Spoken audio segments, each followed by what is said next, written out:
یادم میره مامان، یادم من بعدم نمیاد خیلی چیزا رو بگم، یادم میره خدا شده عزیزم. قربونت برم. ما دیگه سنی از همون گذاشته. منم متاسف. اون چیزایی که راجع به ایشون گن باید از دهن بزرگترا شنید.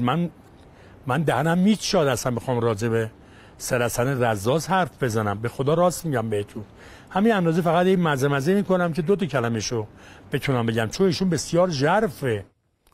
ولی دیر اومدین، ایشون دوری بود و رفت. اینو حاج اصغر گلتاش میگفت، این جمله رو میگفت حاج سیدحسن موقع پهلوون شد تو هر کوچه 10 تا پهلوون بوده. ریشه کلمه پهلوان از پهلو آمده و در عهد ساسانیان لقب 3 خاندان معروف آن عصر بوده است و اینها مردمانی بودند بسیار نیرومند و درش اندام و در دلیری و جنگاوری سرآمد مردم عادی. این تعریف علی اکبر دهخدا از پهلوان است، اما این هم اصل و هم مدفن سید حسن شجاعت تعریفی معاصر هم از پهلوانی می‌دهد. در تداول فارسی زبانان قرون اخیر کشتیگیر، زورخانه‌کار که فنون کشتی نیک داند که به فنون زوراوری و ورزشکاری آشنا باشد و پهلوان در زمانه‌ای که دهخدا این کلمه ها را کنار هم در تعریفش قرار می‌دهد یک معنا دارد: سید حسن رزاز.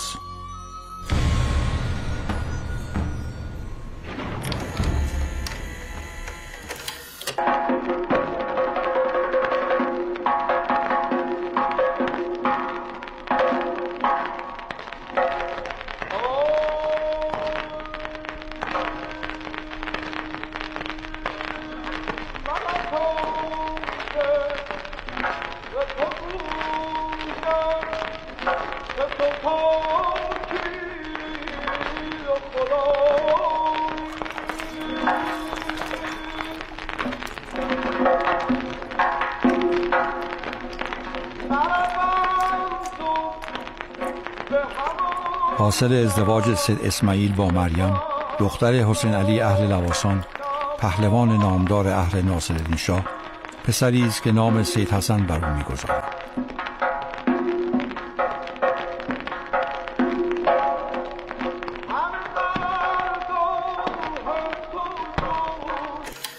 مردای قدیم اصولاً اینجوری بودن، مثل امروز نبودن، تکرو بودن. خدا بیامرزش، تو زورخونه خودش که ورزش میکرد، زورخونش که به اصطلاح خسته میشد، حرکت میکرد، مثلا هوس میکرد بره زورخونه در خونگاه یا زورخونه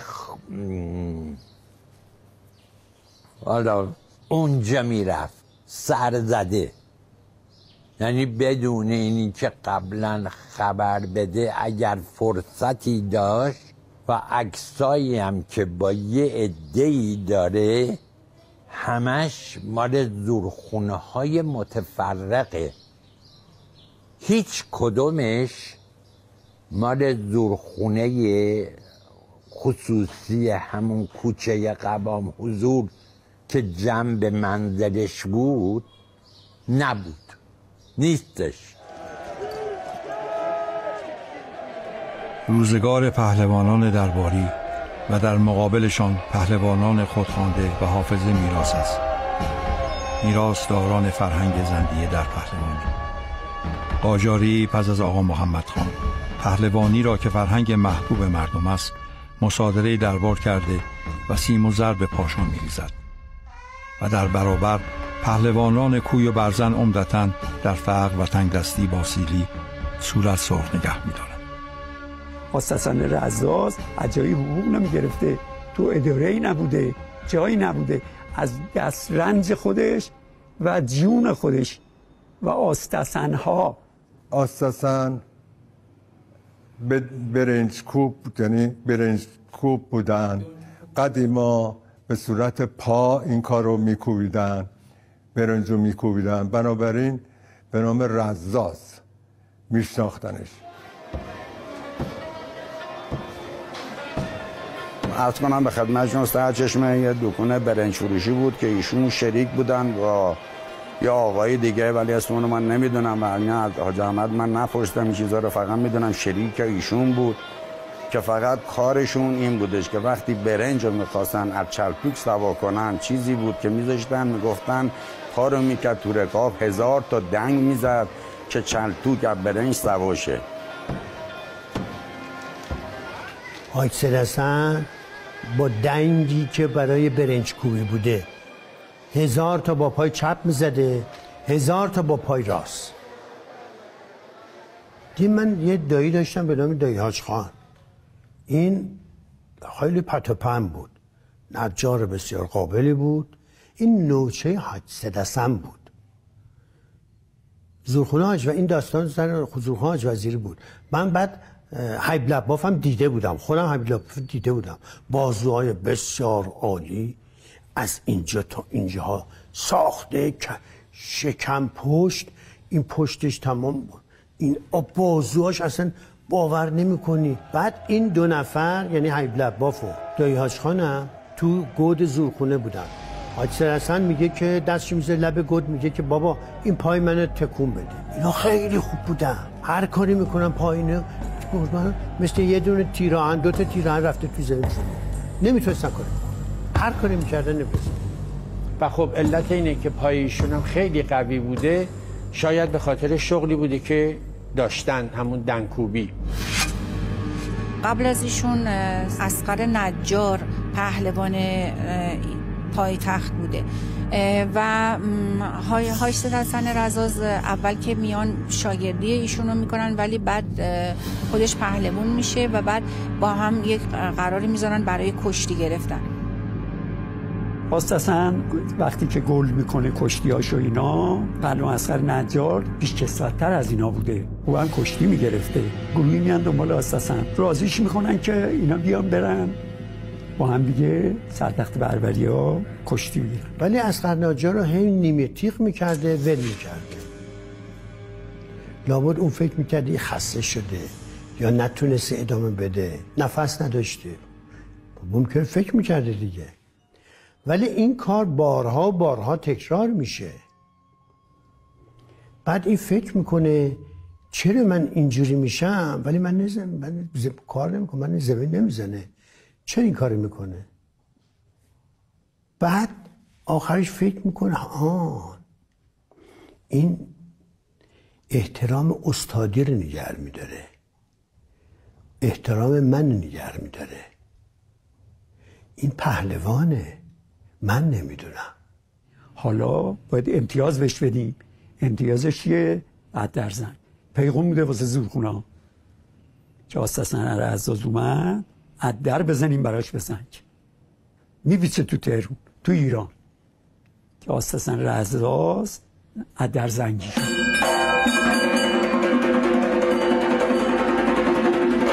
خاتم انبیا صلوات.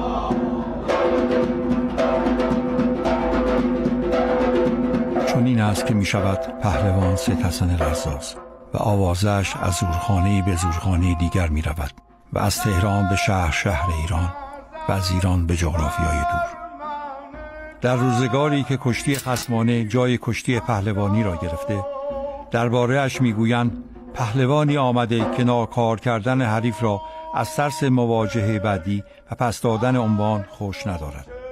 خدا بیامرزه حاج مم صادق بلور فروش شد. حاج مم صادق با هر کی کشتی میگرفت کتشو میشکون. 2-3 تا رو عاصدتن هزینه زندگیشونو میداد. عاصدتن یه روز پا میشه میره زورخونه نوروز خان، از در که میره دیگه حالا زنگ میزنن و اینا و میگه بیا اینجا.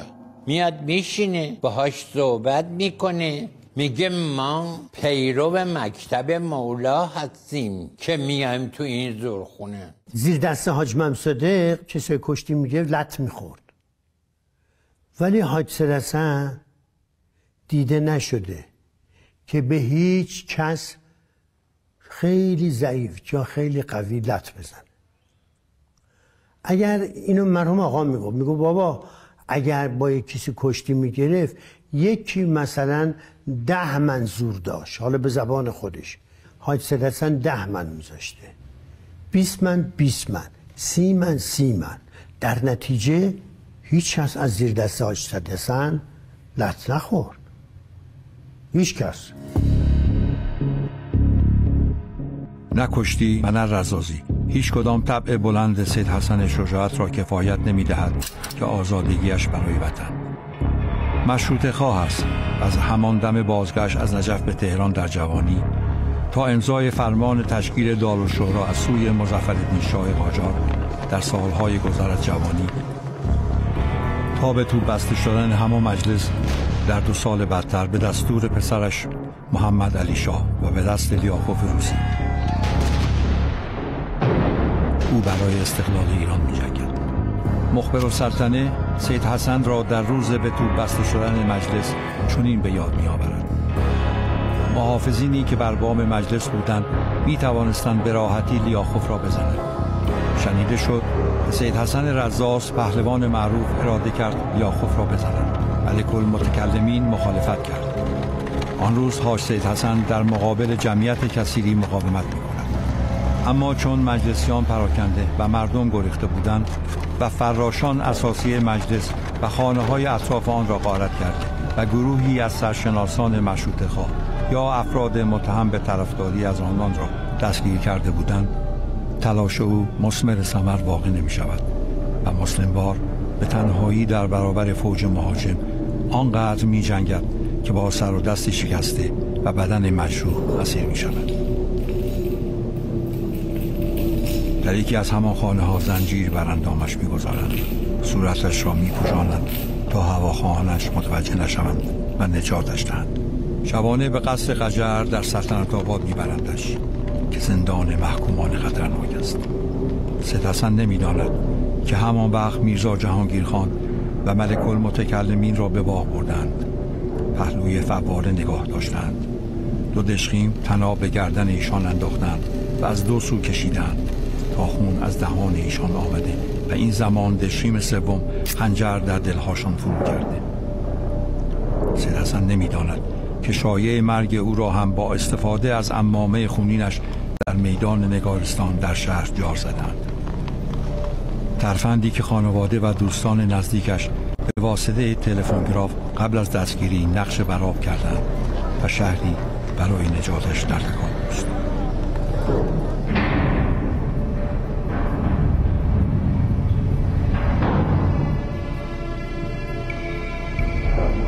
سید حسن رزاز را 21 روز به حبس می‌کشند در شکنجه و دشنام.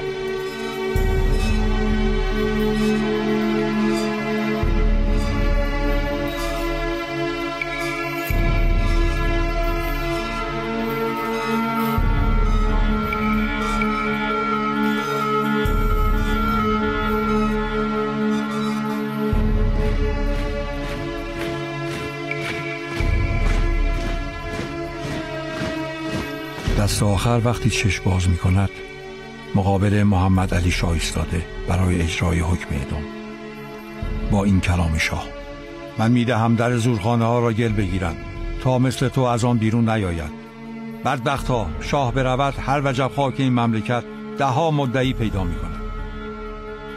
سید حسن نمی‌داند که همه اینها نمایش است برای تبرجویی‌اش از مشروطه خواهان که قرار نیست اعدام شود، که کلونل عطابک در گوش شاه خوانده: قربان، این سید رو کاری نداشته باش، این کار آخر عاقبت خوبی ندارد. که علمای نجف پی حفظ جان او بودند و نامه زدند برای ریخته نشدن خونش، که مردم اودلاجان و 4 محله تهران آن بیرون تا روز 22 تهدید کردند که اگر یک مو اثر پهلوان سید حسن رزاز کم شود، زنگ‌ها و ضرب‌ها را از زورخانه‌ها برمی‌چینند و ساکت نخواهند نشست.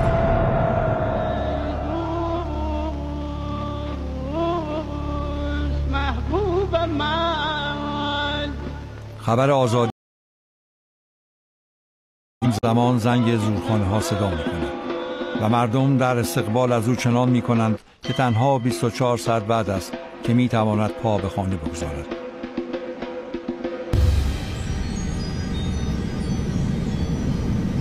اما این پایان ماجرا نیست.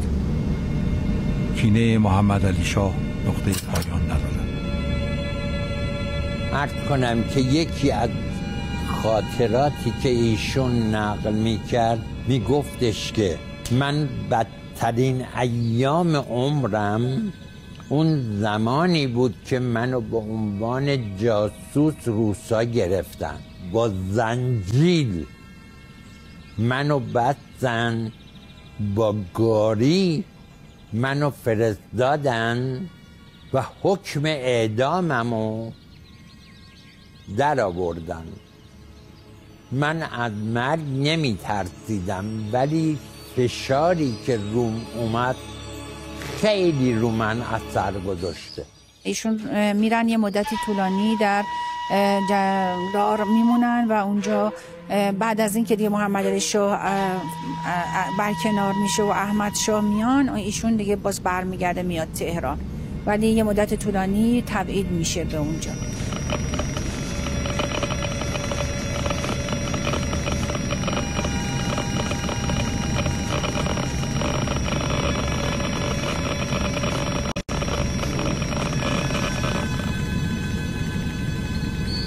آخرین شعله‌های چراغ پهلوانی می‌سوزد و سید حسن که کسی یارای ایستادن برابرش ندارد دیگر ترک کشتی کرده. احمد بر تخت نشسته و تهران از پس سالهای قحطی کمر راست می‌کند. پرتیراژترین روزنامه کشور آگهی کرده است یکی از بزرگترین پهلوانان جهان به نام سید کاکوتای هندی آفاق را گشته و پشت جمعی از پهلوانان نامدار جهان را به خاک رسانده. اکنون وارد تهران شده و برای کشتی مبارزه می‌طلبد. کاری که ایشون کرده کارستونه. ببینید از هند ایشون میاد که این سرزمین ایران که پهلوان خیزه، دلاور خیزه، شاهنامه داره، رستم داشته، سهراب داشته، من تنهایی میرم کشتی میگیرم. ولوله در شهر میافتد. تهران شهر مدعیان است و هر زورخانه‌ای صاحب پهلوانی که خود را کم از رستم دستان نمی‌داند. وسوسه زمین زدن پهلوانی که 7 پهلوان 7 ملک دیگر را زمین زده و آویختن همه آن مدال‌ها بر سینه کم نیست. سید کاکوتا 17 شهر در 17 کشور کشتی گرفته بود، قهرمان شده بود، 13 مدال جهانی داشت.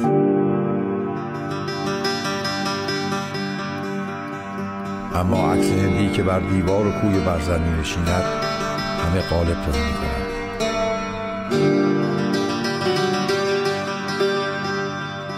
سزورخانه جمع خالی می‌شود تا بفهمند یارای مقاومتی نیست برابر کاکوتای هندی جز سنگر رزاز.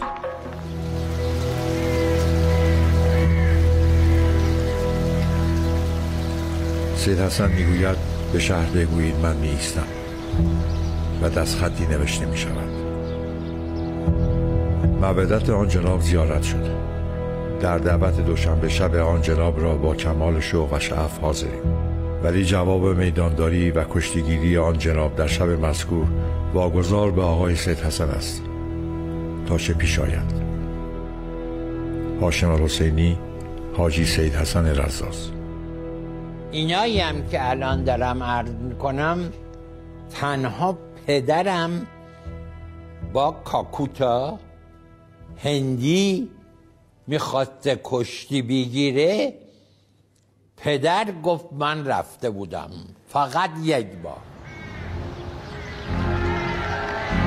ولوله دوچندان می شود به شنیدن خبر. پهلوان مردم است که پذیرفته برگردد و کشتی بگیرد. برای مردمش مقابل هندی بلند آوازه. سهمالدوله دستور می دهد درختان میان باغش را اول لاله‌زار ببرند و خاک رس بریزند و مسابقه آنجا برگزار شود. سفیر کبیر بریتانیا، وزیر مختار اسپانیا، فرانسه و عثمانی، اعیان و رجال داخل و خارجه همه هستند. پا به گود که میگذارد صلوات است که بلند می شود.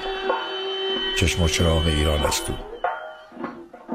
روزی که قرار بوده مسابقه کشتی بین سید کاکوتا و مرحوم حاج سید حسن انجام بشه، مردم هم روی ارقی که به حالا هم میهنی بوده هم ارادتی که به مرحوم حاج سید حسن داشتن خیلی نزولات کرده بودن، نذر کرده بودن که حاج سید حسن موفق بشه این شخص رو به قول زورخانه‌ای اون موقع بندازه.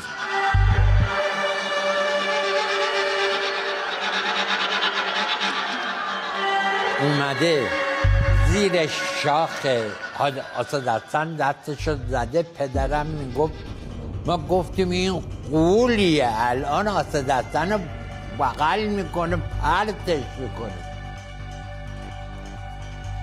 میگفت اسد حسن دستشو زد به کمرش، گفت بیا بگیر. دفعه اول همین که این میره زیر دو شاخه ها حسن، یهو پرتش میکنه با پا، بلند میشه میگه این جادوگره، این انگشتری که دستش جادوه. پدرم نقل میکرد اسد حسن انگشتر رو در آورد داد به من.